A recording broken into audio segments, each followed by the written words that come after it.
আসসালামু আলাইকুম। আশা করি সবাই ভালো আছেন। আজকে আমি কাঁচকলার ইউনিক একটা রেসিপি আপনাদের সঙ্গে শেয়ার করব।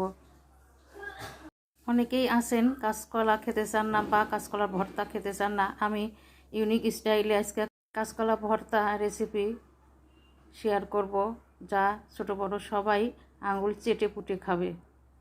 কাঁচকলা সিদ্ধ করে ছিলে আমি এখন হাত দিয়ে চটকিয়ে নিচ্ছি। এই পর্যায়ে আমি এখন কাঁচকলার ভিতরে আমি একটু পানি দিয়ে ভালো করে নরম করে একটু গুলাইয়ে নিব। কাঁচকলা গোলানো হয়ে গেছে। এখন আমি এটা এক সাইডে রেখে দিয়ে চলে যাব চুলায় ফ্রাই প্যান দিয়ে সরিষার তেল দিলাম পরিমাণ মতো। তেল গরম হয়ে আসলে সামান্য কালো জিরে, দুটো শুকনো মরিচ কেটে টুকরো করে নিয়েছি, দিয়ে দিলাম রসুন কুচি দিয়ে একটু ভাজা ভাজা করে নিয়ে তারপরে দিয়ে দিলাম পরিমাণ মতো পেঁয়াজ দিয়ে আবারও নাড়াচাড়া করে পরিমাণ মতো কাঁচামরিচ দিয়ে দিলাম। কাঁচামরিচ দিয়ে নাড়াচাড়া করে ব্রাউন কালার হয়ে আসলে আমি দিয়ে দিব সেই আমার কাঁচকলা গোলানো দেওয়ার পরে শুধু নাড়াচাড়া করতে হবে। এর মাঝে দিয়ে দিয়েছি আমি সামান্য হলুদ, কিছু ধনিয়ার পাতা কুচি। এখন দিয়ে দিব লবণটা দিয়েছিলাম না আগে, এখন দিয়ে দিলাম।